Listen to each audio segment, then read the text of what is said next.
Today, we are going to continue in our series in Galatians. So if you have a Bible, feel free to open up to Galatians chapter 2. Otherwise, it will be on the screen behind me as well. All right, so let's remember this Galatians is a letter that was written by Paul and his team. Oftentimes these letters, it's not exactly how we think of letters being written. And it would have been a team collaborative kind of effort of things they had talked about, they had discussed, they had talked through. If you want to know more about letter writing, go back to our first message in our series on Ephesians last summer. We took a whole week just to talk about what did it look like to write letters back in the Near East at this time. I know for me, as I studied that, it was just kind of mind-blowing, some of the things. But so we see this letter, and it was written to a specific group of people. It was actually to the churches in the area of Galatia that Paul and Barnabas had planted. All right, and so let's just remember that this letter and really all of the Bible, it was not written to you. It was not written to me. It was not written to us. It was written for us. But the Bible was not written to us. And that's an important distinction to make sure that we keep things in the proper context of what they are. Because when we can understand it in its context, then we can actually bring it into our space, our place, our time, and we can apply it to our lives without twisting what it is that scripture is meant to say. All right, and so what happened in this letter, the purpose of this letter, Paul, Barnabas, they planted these churches. They moved on and continued planting churches. And after that, and this was among Gentile, that's non-Jewish people, after that, some Jewish believers came in and started telling the churches in Galatia, listen, Paul got it wrong. Like he didn't get it wrong, but he only gave you half the truth. Paul is a secondary apostle underneath the real apostles in Jerusalem. That's where we got our information from.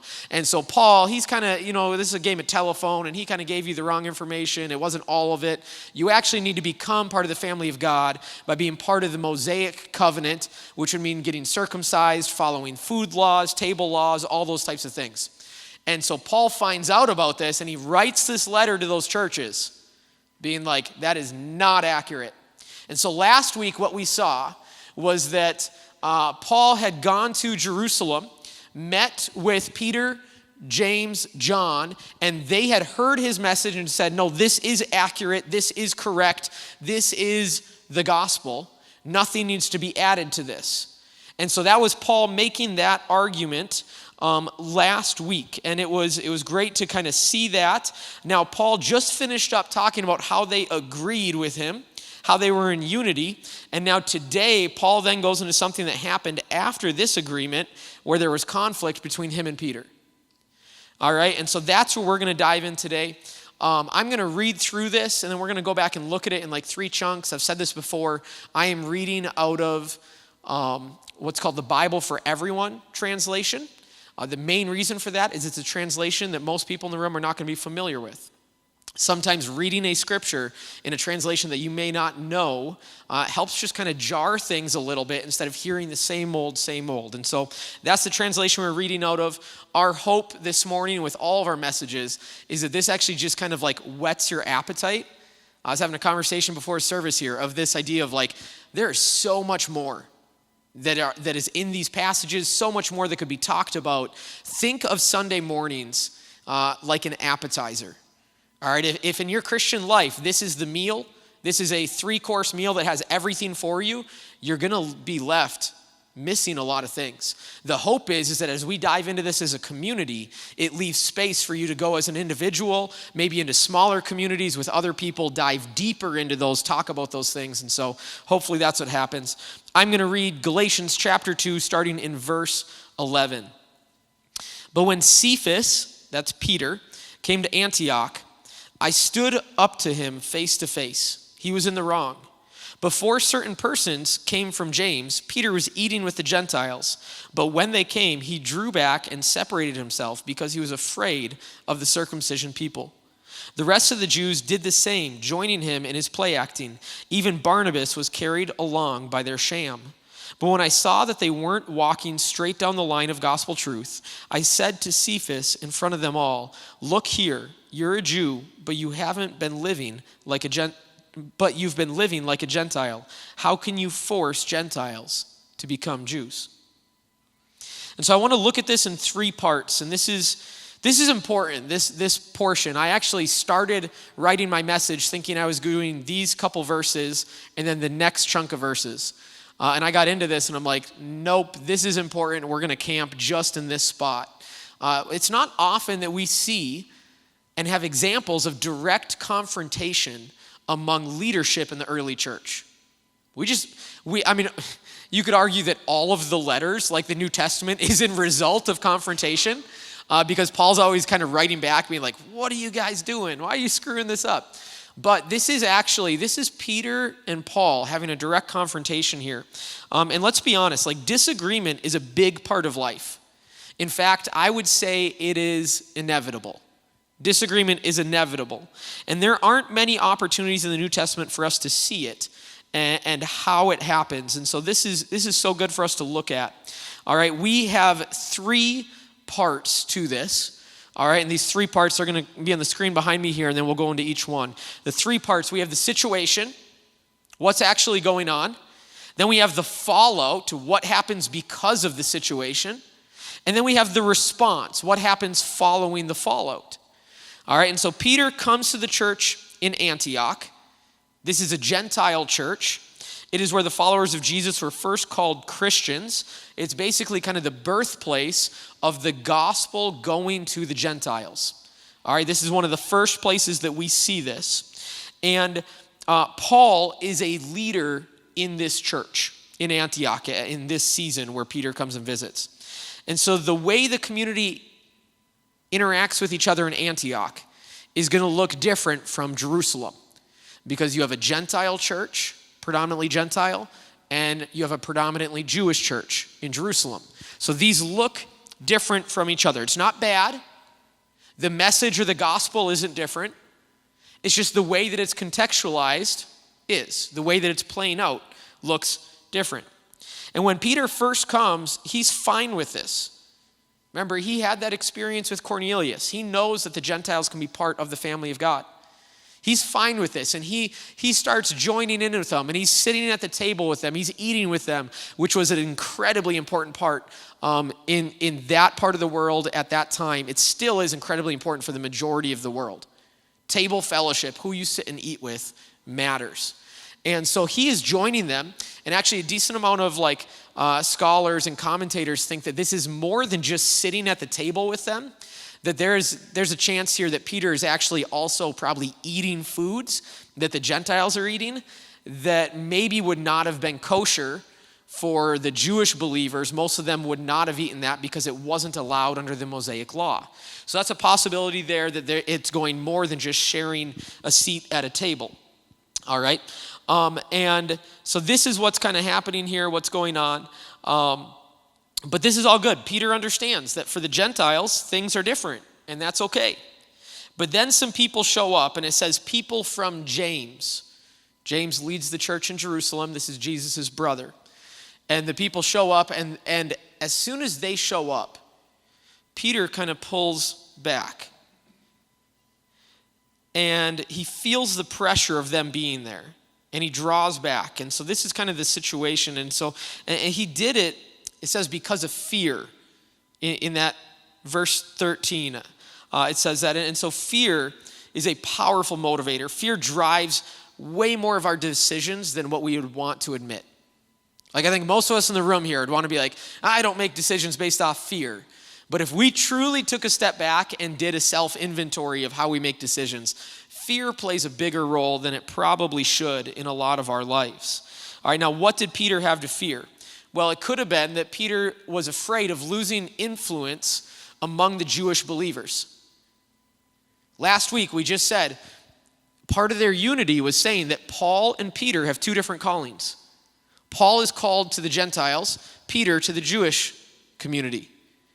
And so part of the fear could be Peter saying, well, if I join in with this, I'm going to lose my influence among the group that I'm actually called to. And that in and of itself is not a terrible motivation or a terrible thought, all right? But I think there's other things going on here. You know, when you think of the storyline of the book of Acts and where this letter falls, before this happened, If you remember, Herod had arrested James, the brother of John, not the brother of Jesus, had arrested James and beheaded him. And this pleased the Jewish community, it says in Scripture. And so Herod liked that. He's like, hey, I'm kind of getting these people on my side. So he arrested Peter. And so at this point, Peter is going to have the same fate. It actually says they were going to put him on trial following Passover, kind of a similar type thing with Jesus. But then all of a sudden, Peter is miraculously rescued from prison.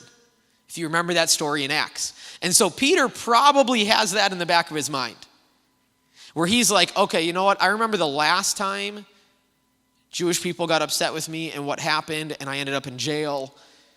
Like what we would phrase this as today is Peter might be going through some PTSD right here. And understandably so, I think. Like he just about was killed and in prison, and so he's like, so we don't know, we're speculating on this, but Peter has fear driving this decision to pull back, all right?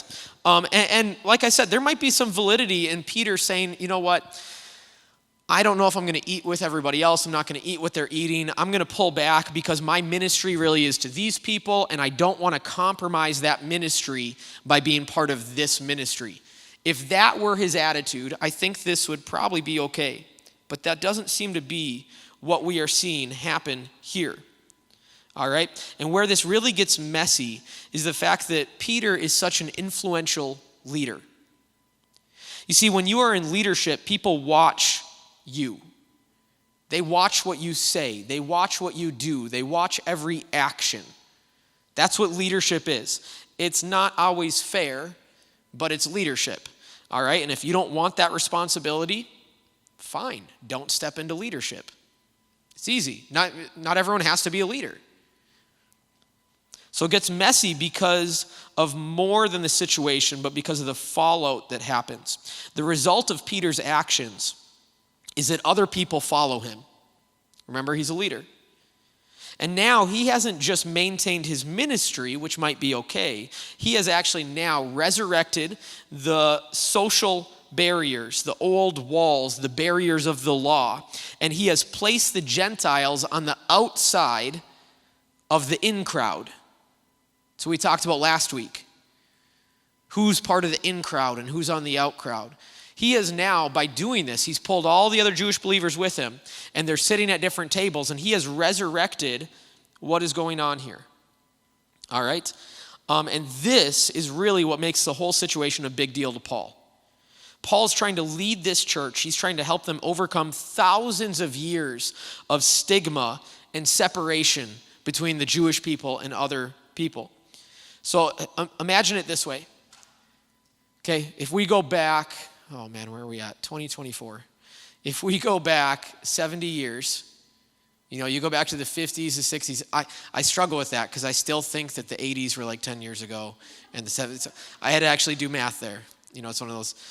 If you go back to the 1950s and 1960s in America, in the South, and let's say you have a pastor that is desperately trying to bring the church together and say, listen, the kingdom of God is about all people. And so we are going to have every race together at our church. Okay, and you're in the South in the 50s and 60s, and they're saying, we're not segregating, we don't have different bathrooms, we don't have different anything, we're bringing everybody together. And the church is kind of getting it, and they're figuring that out, and there's some tension, and there's things happening, but they're working through it. Now, all of a sudden, one of the, whoever's pastoring that church, let's say that a leader from their denomination comes in to the church to visit. And at first they're like, yeah, this is good, that's okay. But then all of a sudden they start to get kind of like cold feet and they're like, you know what? At our potluck today that we're going to have after service, I think we really need to go back to segregating our tables. I think we need to have a table over here for this group of people and a table over here for this group of people. And I don't think we should be sharing a table. Imagine how that would undermine what that pastor was desperately trying to do in that church. When you have another leader step in and start to go a different direction. And that's kind of the best example I can come up with of what you see happening here. It undermines everything that Paul was doing in Antioch. And Paul won't have it, so he responds. And often with conflict, when you have conflict between two people, there's a scripture passage that we go to as Christians. It is Matthew 19 that we often are like, okay, go handle this in the Matthew 19 way. All right, which is this idea where Jesus says, hey, if your brother sins against you, go to them in private and share that with them. And if they don't listen, then bring someone else with you and go to them. By the way, that doesn't mean bring your best friend who's always going to take your side. That means bring a neutral party, a mediator. Go to them and have the conversation. If that doesn't work, then bring more people. Like there's this whole laid out thing. And as Christians, we often look to that for our model of how to handle confrontation. And it's a good model. That's not what Paul does here. So that leaves us asking the question, okay, was Paul wrong in how he handled this? Or was Jesus wrong when he said how to do that? Which the second we say those words, we're all like, oh no, I'm not saying Jesus is wrong. Or is there maybe a third camp here that says, you know what, these might be different situations, and Jesus was talking about a certain type of situation. And maybe what is happening here with Paul and Peter is different. But why is it different? How is it different? Why would that matter? And I think here's what it is. When you have leadership, when you have someone who has influence, and they make a mistake publicly that causes other people to stumble and follow in that same mistake, in that error, then the correction of that needs to be done publicly. Not to shame or to guilt or to anything like that, but because you need to bring all of the community back into right standing. Because people need to know that, okay, I shouldn't be following that example then. I should be doing something else. Now, what does that mean for us today? This is where making blanket statements is not helpful, and where doing this is hard. Because it's messy, and I can't lay out every situation, nor would I want to try and lay out every situation and tell us all how we should handle all of them. I am not that wise, all right? But we need to understand that there seems to be a little bit of a difference here. And so as I was kind of thinking through this, I think the way that we need to look at what happens with Peter and Paul here is not just like an error in leadership. You know, think of it this way. Unfortunately, we see way too many stories. There was just 2 more of them this week in the news of spiritual leaders, pastors, very influential people who have screwed up. If you have somebody who screws up, and let's say you have a pastor that has an affair, and I am in no way excusing that. We're going to try and follow me on this. That is a different situation than a pastor that gets up and says, hey, you know what? I had an affair, and I actually think it's completely fine. And really, I think that polygamy is okay, and I think that all of us are just good to kind of do what we want. You understand how those are 2 different situations. And essentially what's kind of happening here with Peter and Paul is that Peter had such great influence that when he made this mistake, that he is, in a sense, giving his stamp of approval on segregating these 2 groups again, to where the other Jewish believers that were there all began to follow him. And actually, you can even, I feel like you can, as you read this, you can hear it in Paul's words. He says, even Barnabas, who helped plant that church, who believes in this vision, who's my mentor, who's my companion, even Barnabas fell into this. Because you have Peter. Peter's the right-hand guy of Jesus. If you're going to think somebody's going to set the right example, you're going to think it's going to be Peter. And so in that moment, Paul saw that the gospel was being perverted, corrupted. And he's saying this can't happen, and we need to address this, and we need to address it now in front of everybody. In today's world, people want to have an impact so badly. I was listening to a podcast that was talking about how Gen Z, like if you ask them like what their dream job was, and again, this is a blanket statement here, but what they had found was out of the group they had asked that 1 out of 4 of them wanted to be an influencer.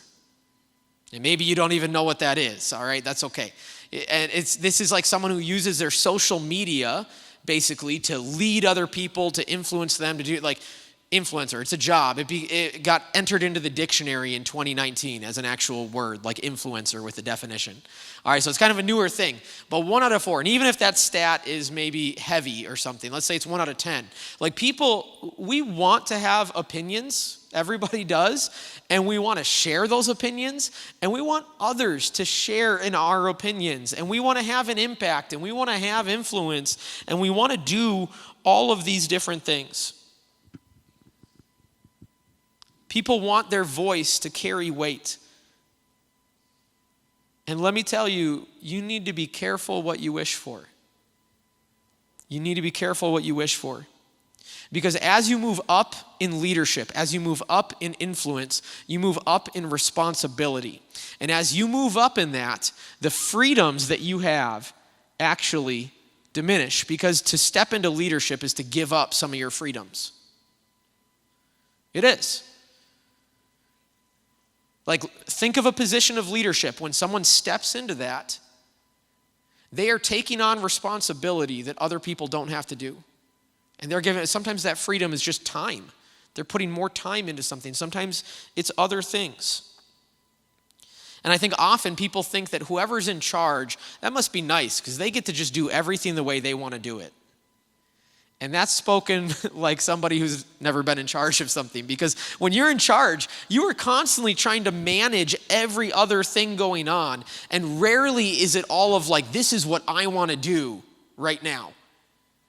You're trying to manage everything. And what's hard is it's not just the wants of everybody. That gets you into trouble. When you try and fulfill what people want, your job is to fulfill what people need. Whether they know it or not, whether they agree with it or not. And so you lose some of these freedoms that you have. And I think that's what we see in this interaction. If Peter was just an everyday Jewish believer who came and visited the church in Antioch and felt like, you know what, I'm not there yet, I'm not comfortable with this, I just don't think I'm going to share a table with other people, with Gentiles. I think someone probably would have challenged him and been like, hey, I really think you should rethink what God's family is and who's part of this. But I don't think you would see this confrontation that we see. The reason that we see this confrontation is because of the position of influence that Peter had.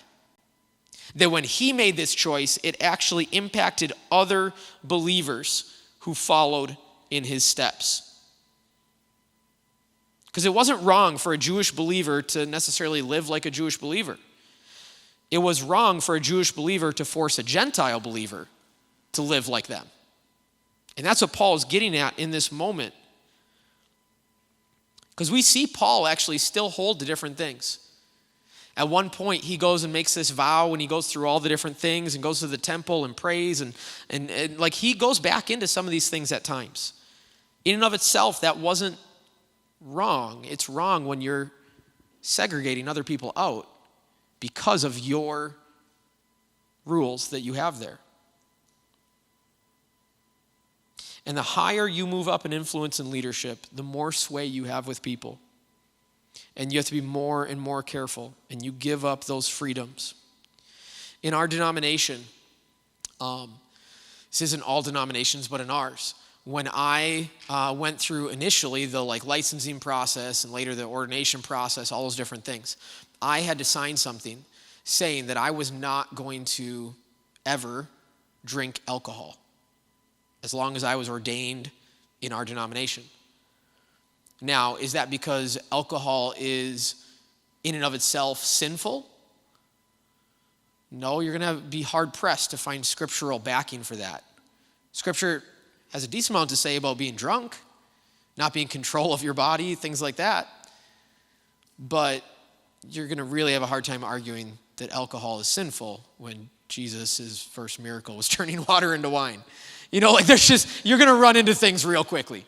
But here's the thing. When I stepped into leadership, what our denomination says is this. They're like, you need to be able to minister to anybody who walks through your door.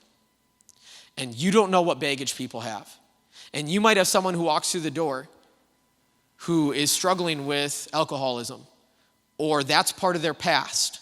Or when they were growing up, alcohol to them was associated with abuse in the home, was associated with neglect, maybe financial neglect and poverty because of it. When Emily and I were in Bemidji as youth pastors, that was a lot of the background there. Our youth group was about 75% Native, and I'll just tell you, for different cultures, alcohol carries different things. And so part of giving up freedoms at that time was saying, okay, in my Christian freedom, an everyday Christian, I could drink.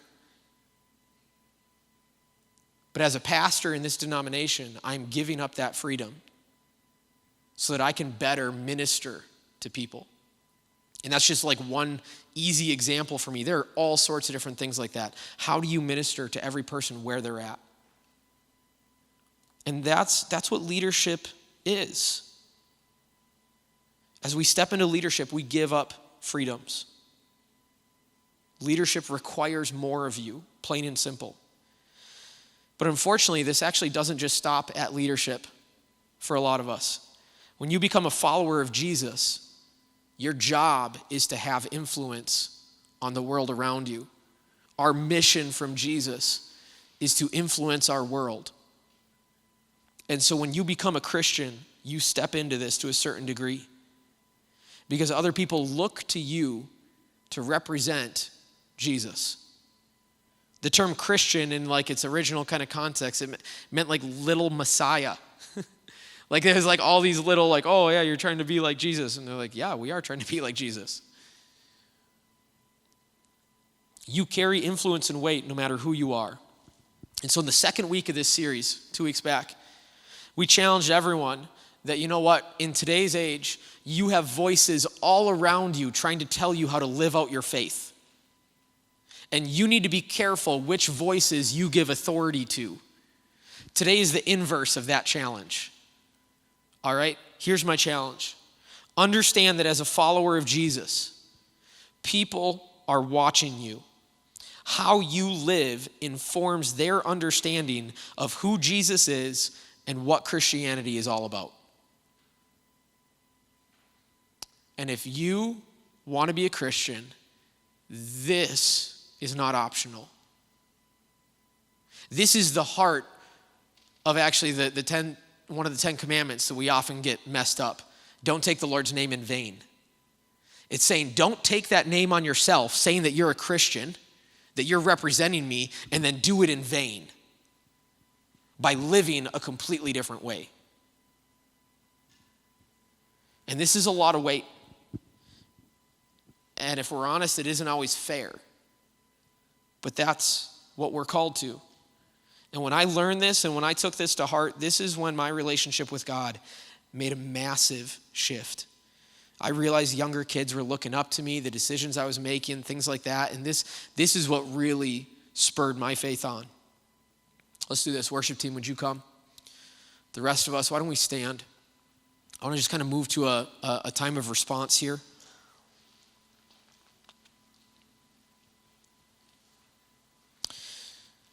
Disagreement is inevitable. Conflicts are likely. Arguments are optional. How we handle some of these things is important. And one of the big things in this, when we start talking about how does this apply to us right now, I think we've become so conditioned to always think, how does this apply to me? And that's not always the best place to start. The best place to start is, how does this apply to us? Because we are a community. And I think today's message probably has greater application in the us setting than in the me setting. Just kind of for a lot of us. Because it's talking about how do we interact with each other? How do we do it as a community? What happens when people screw up?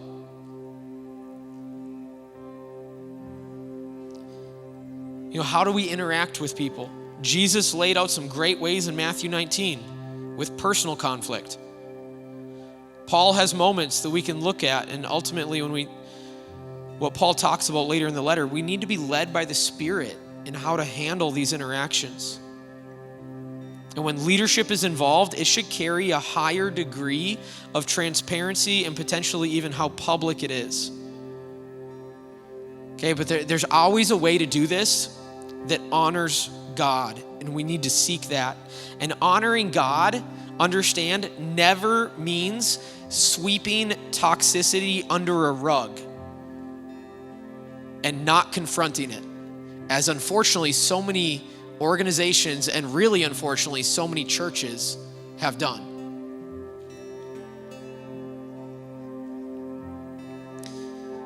I think in those moments, those churches, in their attempt to honor a leader that they really like and maybe invested in them, in an attempt to honor a leader, they have dishonored God and the kingdom way of living.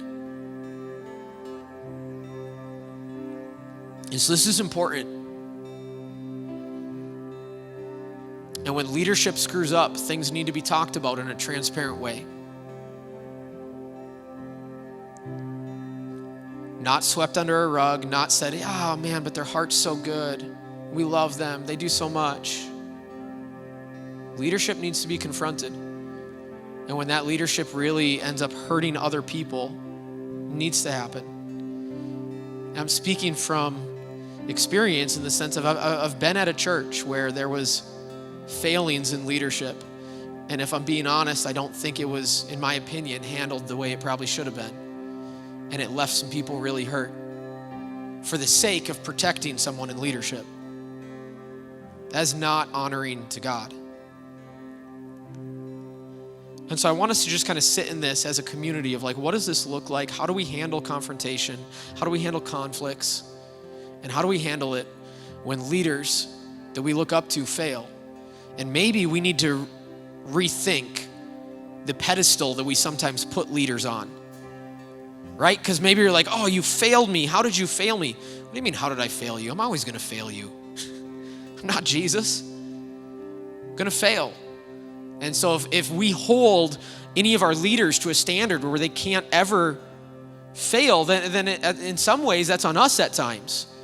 But the other side, the inverse of this is we absolutely don't excuse some of those things. It doesn't remove someone from fellowship, but it does and should remove your sphere of influence. People screw up, and we see that happening. We read articles about it. What scares me is when those people get put back into leadership, especially if they haven't gone through any type of process. Oh, but look at the numbers. Look how big their church was. Look at this. And we excuse it away with all sorts of things. And Peter continued in ministry because this was fixed. It was addressed and it was dealt with.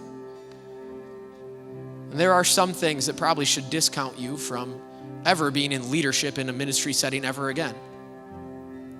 So I want to do this. We're going to close. We're going to have our prayer team around the room. Maybe you need to deal with what the Amoses were talking about and how you view other people. Because understand, we cannot worship God on Sunday and slander image bearers of God on Monday.